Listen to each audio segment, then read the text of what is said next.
Hello and welcome to this launching of Tevita episode. We'll go to the other yard and do a couple of little jobs and then we'll launch Tevita, as well as perhaps do a little bit of a reconstruction of the pig's ear that Roger and I made of our first docking attempt.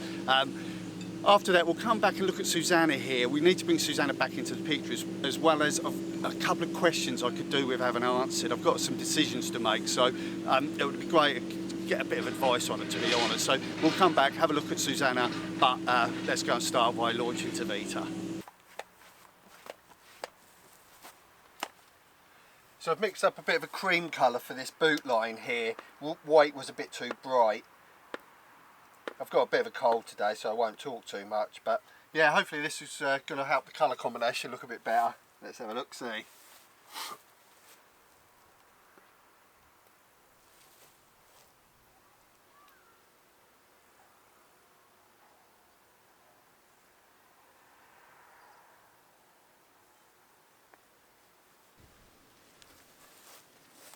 What do we think on that?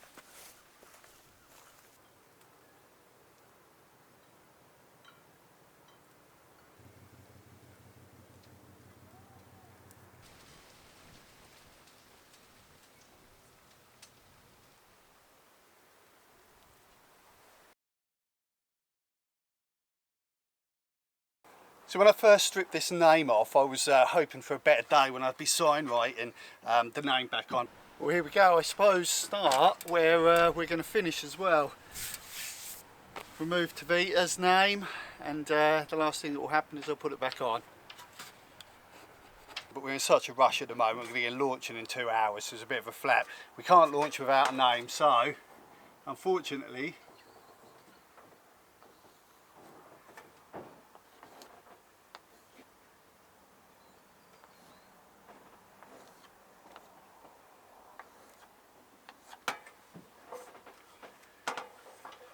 is what we get.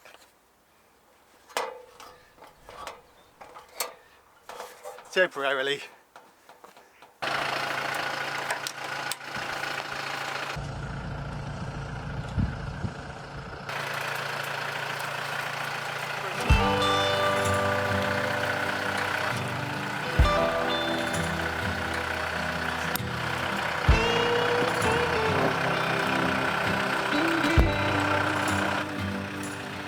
Right, Nick, come on.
So where Roger and I were put in, it was just behind this gantry crane just here.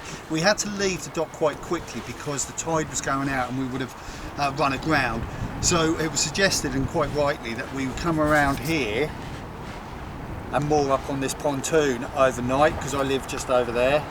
So that meant that I could keep an eye on the boat overnight, because we weren't 100% sure how watertight she was. So that's what we done. We headed out.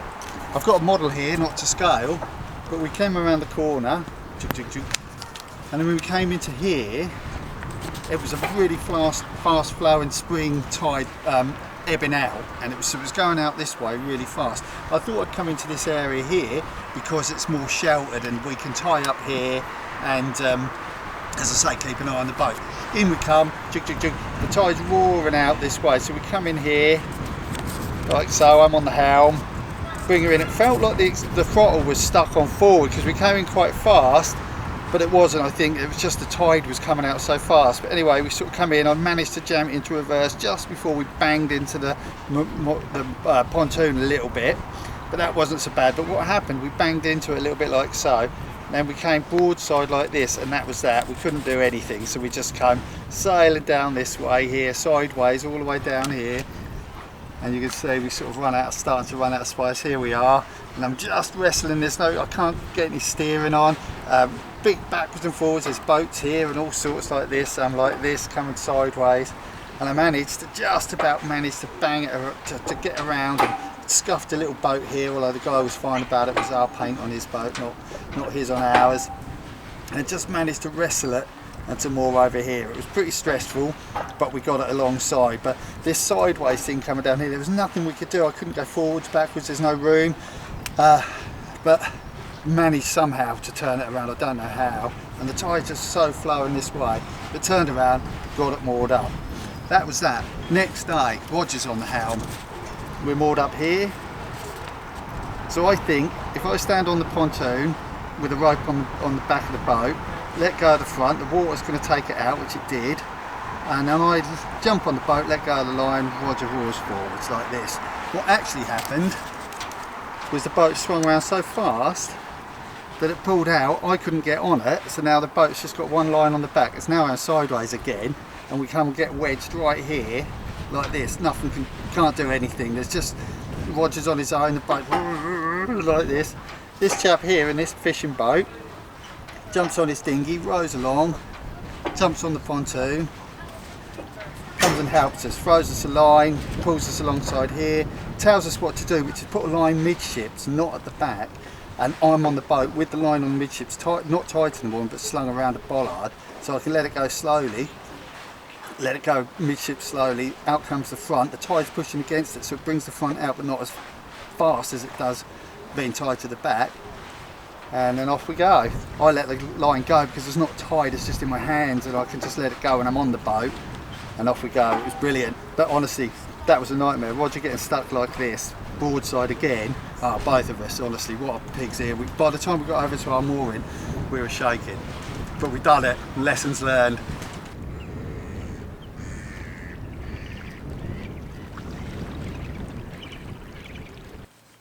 And so here we are back at the other yard, back with Susanna. The questions I have is really whether to move her down to Harwich and how to. There's a couple of options with transport, whether to put her on a low loader, which will be dragging her on with the whole frame and then strapping her to the low loader, which is the cheapest option. It's ill-advised by some of the people that know. The other option is to take her on a proper boat transport, which will be lifting her on with a crane onto a cradle and then transporting her and taking the trailer down separately. Third option, which is probably the cheapest of them all, is to leave her in this yard over the winter, cork her up, get her watertight enough to tow her down to Harwich, which is only about half an hour tow down the river. But yeah, I could do with some advice. Let's have a look at the boat itself, and then, you know, hopefully some of you guys can look at it and sort of you can have some opinions, and that might help my mind a little bit. Let's have a look at the boat. So one of the options would be to put a few braces from the hull down to the trailer, and then dragging the trailer onto a low loader and strapping the whole thing, so it's all just flat and transported on the trailer. It's got to travel about 10 miles, but it's through the countryside a little bit, up a couple of hills, but nothing too major. It's not got to go very far at all, really. So anyway, that was one of the sort of cheaper options. So the other option would be to cork her up and to put her in the water and float her down to Harwich, which is about half an hour, maybe an hour, to tow her down there.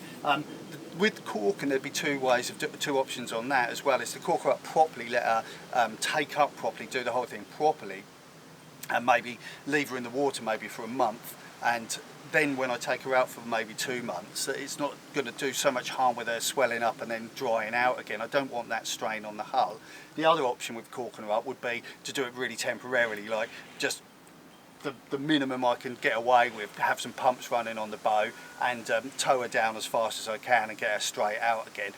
Again, that's not sort of, it doesn't really feel right to do it that way, but if I could, that feels a sort of safe way. Well, apart from the risk of sinking, but a safer way floating her down than transporting her down. Again, I could do with some advice on that, but they're the two sort of corking options. And the third option, of course, is to take her down properly on a proper boat transport, which is obviously the most expensive as well. It'll be craned onto a cradle and then transported by people who know what they're doing. So that's the third option, obviously the most expensive. But for now, thanks for watching. Next episode, we're back to Susanna. Cheers.